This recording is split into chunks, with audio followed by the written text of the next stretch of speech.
यकीन मानिए कि आज का विषय बहुत मज़ा आएगा आपको सुनने में, बहुत आनंद देगा और सबसे बड़ी बात है कि बहुत सारा उत्साह भरेगा, क्योंकि आज का विषय ही ऐसा है कि उठो, जागो और सुख की प्राप्ति करो।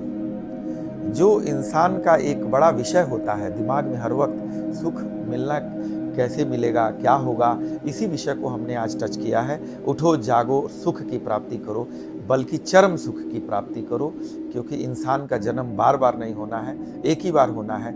इसलिए इस तरीके से जीवन शैली को बनाओ कि जिसमें सुख हो। और वो सुख कई बार क्या होता है कि हमारे रोज के जीवन में होता है, छोटी छोटी चीज़ों में होता है, लेकिन हम समझ नहीं पाते हैं और उस समय को चले जाने देने देते हैं। जब वो समय गुजर जाता है तब हमें पता चलता है कि वाकई में हम तो वो जीवन बहुत अच्छे से जी सकते थे, लेकिन वो जीवन नहीं जी पाए। और आगे कई बार हम प्लानिंग करते रह जाते हैं कि जब हमारे पास सारी चीज़ें हो जाएगी, सब छोटे छोटे संसाधन और बड़े बड़ी चीज़ें जुटा लेंगे, तब हम सुख की तरफ ध्यान देंगे। तब तक बहुत देर हो चुका होता है। तब तक कई बार क्या होता है कि धन जुटाने में, बहुत सारी जो चीज़ों को संसाधन जुटाने में हम बीमार पड़ जाते हैं। कई बार हमें दवाइयों पे आना पड़ जाता है, बूढ़े हो जाते हैं। लेकिन जब तक जीवन का सार समझ में आए, जब तक सुख की बात समझ में आए, तब तक कई बार चीज़ें गुजर चुकी होती हैं। तो आज हम बात करने वाले हैं कि सुख को कैसे प्राप्त कर सकते हैं, क्योंकि प्राचीन समय से माना गया है कि जो चीज़ें भी हमें दुख से प्राप्त हुई है, ये हमें प्राचीन समय से सिखाया गया है कि जो चीज़ें दुख से प्राप्त होती है, जो चीज़ें कठिनाई से प्राप्त होती है, उससे हमें सुख मिलता है। वो पुण्य का काम है, वो पुण्य से जुड़ जाता है, ऐसा नहीं है। और जो चीज़ें हमें सुख से मिलता है, खुशी से मिलती है, वो पाप से जुड़ा हुआ होता है। ये शुरू से सिखाया गया है, जबकि ये सच नहीं है। क्योंकि त्याग होना जरूरी है अपने काम के प्रति, अपनी दिनचर्या के प्रति, अपनी डेली रूटीन के प्रति, सोने के प्रति, जागने के प्रति, परिवार के प्रति एक त्याग का होना जरूरी है। लेकिन सुख प्राप्त करने के लिए हम सारे संसाधन जुटा लेंगे, सारी व्यवस्थाएं बना लेंगे, बहुत ढेर सारा धन कमा लेंगे, तब सुख की ओर ध्यान देंगे। वो ऐसा नहीं होता है और फिर प्रकृति आपके साथ सपोर्ट नहीं करती है। इसलिए हर रोज जीने वाला आदमी, वर्तमान को, आज को भोगने वाला आदमी, वो सुखी होता है। और जो यही होता है, और जो भविष्य में सारी प्लानिंग करके रखता है, वो दुखी होता है। तो अगर सुख को प्राप्त करना है तो वर्तमान को जीना शुरू करिए। और रही बात हमारी प्राचीन परंपराओं की, प्राचीन बातों की, तो दिल और दिमाग की लड़ाई इसी बात पे चलती रहती है। क्योंकि दिल कहता है कि परिवर्तन को स्वीकार करो, जो आज है उसको स्वीकार करो, और दिमाग कहता है कि जो हमारी प्राचीन चीज़ें हैं, पुरानी बातें हैं, उनको लेके चलो और उस रास्ते पे चलो। तो दोनों की लड़ाई बहुत ज़बरदस्त हमारे मन में होती रहती है। कई बार दिल जीतता है, कई बार दिमाग जीतता है। लेकिन ध्यान से सोचिए, खुद से सोचिए कि परिवर्तन को स्वीकार करने में भलाई है या परिवर्तन को अस्वीकार करने में भलाई है। क्योंकि कहा गया है, प्रकृति के कई बड़े विद्वानों ने कहा है कि प्रकृति का नियम है परिवर्तन। अगर आप परिवर्तन को स्वीकार करते हैं तो सुख को प्राप्त करते हैं, अगर आप परिवर्तन को नकारते हैं तो आप दुख को प्राप्त करते हैं। तो ये हमें तय करना है, क्योंकि लाख पूजा पाठ के बावजूद, लाख तरह की जो है धार्मिक अनुष्ठान के बावजूद, कई बार हमारे मन में, हमारे दिलों में, हमारे शरीर में खुशियाँ नहीं होती हैं, हमारे परिवार में खुशी नहीं होता है। और कई बार हम आज की चीज़ों को स्वीकार करके जब चलते हैं तो हमें बहुत सारी खुशियाँ मिलती हैं। क्योंकि दोनों का जब जुड़ जाता है, हम पुरानी चीज़ों को भी बीच में इन्वॉल्व कर लेते हैं और नई चीज़ों को भी बीच में इन्वॉल्व कर लेते हैं, तो सुख का मज़ा दुगना हो जाता है। तो परिवर्तन को स्वीकार करो मित्रों, क्योंकि त्याग के साथ साथ, अब देखिए ना, आप ही बताइए कि 7 दिन बना हुआ है। 7 दिन में कुछ लोग 7 दिन काम करते हैं, कुछ लोग 6 दिन काम करते हैं, कुछ लोग 5 दिन काम करते हैं। तो 6 दिन और 5 दिन काम करने वाले 1 या 2 दिन की उनकी छुट्टी होती है, हॉलीडे होती है। कुछ लोग जो है ऐसी सो के हॉलीडे बिता देते हैं, कुछ लोग प्लान कर लेते हैं, यानी कि संडे को कुछ लोग जो है बीच पे चले जाते हैं, प्रकृति के साथ सूरज की रोशनी में लेट जाते हैं, कुछ लोग बीच पे नहा रहे होते हैं, कुछ लोग गार्डन में चले जाते हैं, फूलों, पत्ती और चिड़ियों से बात कर रहे होते हैं, उनके बीच जीवन गुजार रहे होते हैं संडे का। कुछ लोग जो है पशुओं से बात कर रहे होते हैं, कुछ लोग प्रकृति के साथ तरह तरह के प्लान करके आगे संडे को एंजॉय करते हैं, और अगले दिन फिर वो पूरी एनर्जी के साथ अपने काम पे लग जाते हैं, जिनकी 2 दिन की छुट्टियां होती हैं, क्योंकि वो मानते हैं कि उनके जीवन में धीरे धीरे काम कम होना चाहिए, विश्राम ज़्यादा होना चाहिए। तो 1 दिन से फिर वो 2 दिन छुट्टी पे आ जाते हैं, क्योंकि वो उनका लाइफ सिस्टमेटिक होता है। वो जीवन में सुख को ज़्यादा भोगना चाहते हैं, फिर 2 दिन से 3 दिन पे आ जाते हैं, छुट्टी व्यतीत करने लगते हैं और काम कम कर देते हैं, क्योंकि काम की एक सीमा है। लेकिन अगर आप 7 दिन काम करते हैं और हर वक्त काम करने की बेचैनी होती है, तो जब कभी आपने देखा होगा कुछ ऐसे लोगों को, वर्कहोलिक लोगों को, कि जो काम नहीं होता है किसी टाइम वो बेचैन होते हैं। ये उनकी बीमारी है, उनके अंदर बीमारी हो जाती है। उन्हें पता नहीं चलता है कि काम न होना भी जरूरी है, क्योंकि वह विश्राम का समय होता है। तो इसी तरह से सुख प्राप्त करने का बहुत सारा माध्यम है। इसी तरह से देखेंगे कि दुनिया में बहुत सारे जो विद्वान हुए हैं, उनमें जैसे भगवान बुद्ध हैं। भगवान बुद्ध ने क्या कहा है? पहले खुद पे दया करो, फिर दूसरों पे दया करना सीख जाओगे। पहले खुद को प्यार करो, फिर दूसरों को प्यार करना सीख जाओगे। पहले खुद का हेल्प करो, फिर दूसरों की हेल्प करना सीख जाओगे। क्योंकि खुद को पहले प्यार नहीं करोगे तो तुम प्रकृति को और दूसरों को कैसे प्यार करोगे? यानी कि जब आप खुद से प्यार करते हैं तो सुख वहीं से प्राप्त होना शुरू हो जाता है, और जब वो दूसरों के ऊपर इम्प्लीमेंट करते हैं तो सुख की गति और बढ़ जाती है, और हमारे जीवन में तमाम तरह की बीमारियों से, बुराइयों से हम बच जाते हैं, और लोगों के लिए हम एक आइडियल बनने लग जाते हैं। इसी तरह से तमाम ऋषि महर्षि हमारे बीच आए हैं और उनकी बातें अच्छी लगी हैं, और तमाम लोग ऐसे आए हैं जिन्होंने कठिनाइयों को अपनाने की बात करी है। लेकिन हाँ, एक बहुत अच्छे विचारक, बहुत अच्छे विद्वान, जिनको सदियों सदियों याद किया जाएगा, जिनके बिना कभी भी सुख की परिकल्पना नहीं कर सकते हैं, जिन्होंने सुख का परिभाषा ही बदल दिया, ऐसे हमारे एक विद्वान हुआ करते थे, ओशो। ओशो ने एक ऐसे सब्जेक्ट को छेड़ा था जिसको दुनिया स्वीकार तो करती है, मानती है कि ये सुख का सबसे बड़ा जरिया है, लेकिन उस पर बात विवाद करने से, बातचीत करने से हमेशा बचती आई है। और वो कह सकते हैं कामुकता, सेक्सोलॉजी, सेक्सुअलिटी, इन चीज़ों के ऊपर समाज हमेशा जो है डबल स्टैंडर्ड रखता है, दोहरा मुखौटा रखता है। पहले भी था, आज भी है। कभी भी खुल के इसके ऊपर ना वो अपने परिवार में बातचीत कर सकता है, ना वो अपने दोस्तों में बात कर पाता है, ना लोगों में बात कर पाता है।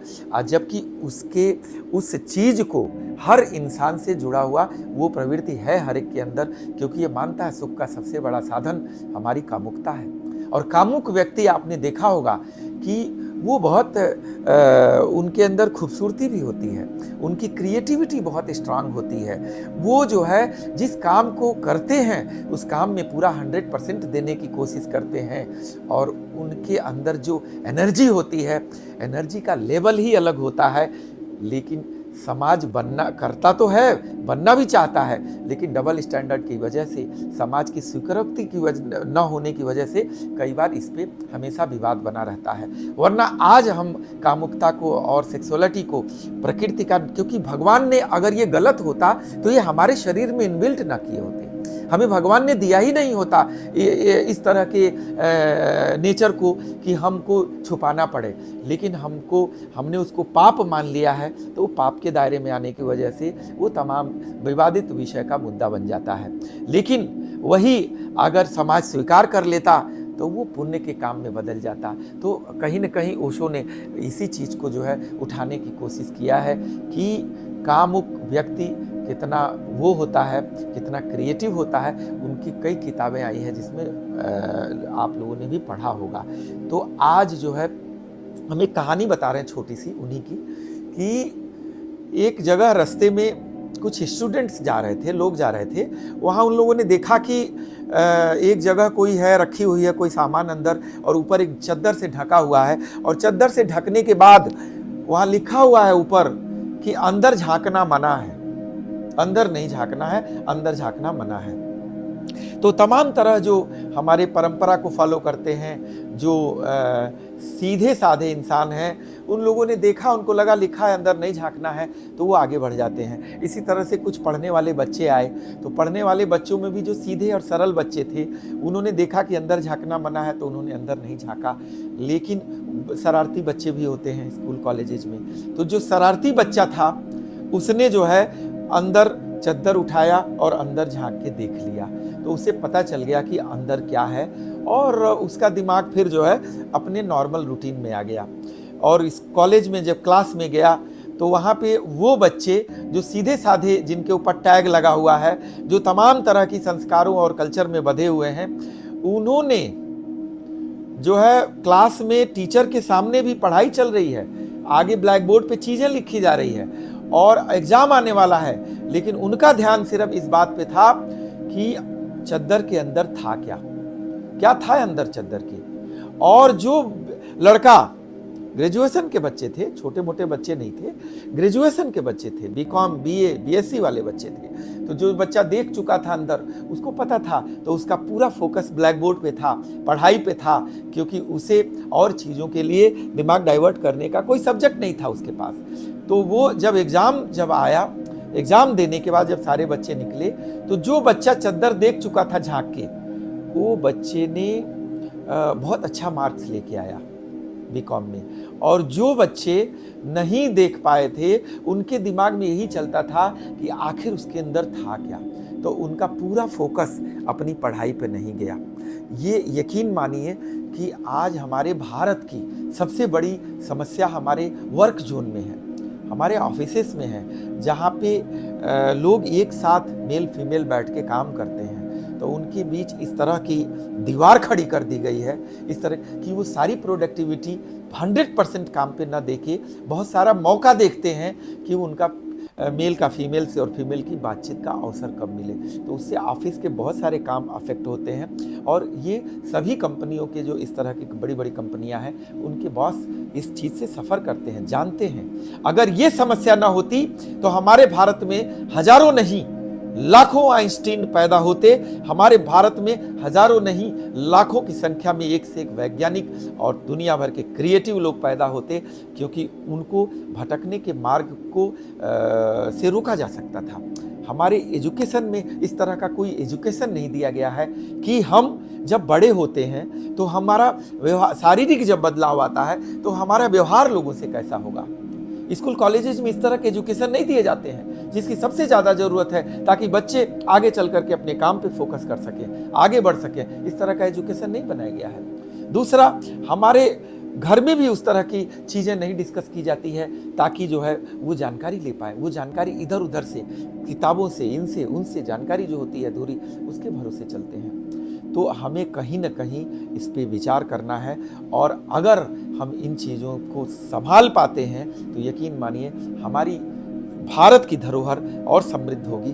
और जो हम चीज़ें गुजार जाते हैं, जिन चीज़ों में बहुत ज़्यादा समय देके बर्बाद कर लेते हैं, वो चीज़ें बर्बाद नहीं होगी। और चरम सुख हमारी सफलता में होता है। सुख की प्राप्ति हमारे अपने कार्य में होता है, अपनी चीज़ों में होता है। उस चीज़ पे फोकस करके अपना जीवन हम सफल कर सकते हैं। इसी तरह से बहुत सारे लोगों ने जो है अपनाया है, बहुत सारी चीज़ें आई है सामने, जिनमें लोगों ने वही लोग सुख की प्राप्ति कर पाए हैं। वरना आप खुद देखें कि एक से एक बड़े पैसे वाले हैं, जिन्होंने पूरा जीवन लगा दिया पैसा कमाने में, और जब पैसा कमा लेते हैं तो उनको सुख नहीं प्राप्त हुआ है, क्योंकि सारा दिन धन पैसा, बिजनेस, व्यापार, अपने परिवार, बच्चे, अपना दिखावा, रोल्स रॉयस, ये गाड़ी घोड़ा, लेकिन उनको उन चीज़ों में सुख नहीं मिला।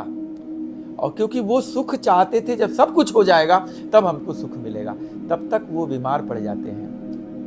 वो तमाम तरह की दवाइयों पे जिंदगी आ जाती है, क्योंकि उन्होंने कभी योगा नहीं किया, ध्यान नहीं किया, मेडिटेशन नहीं किया।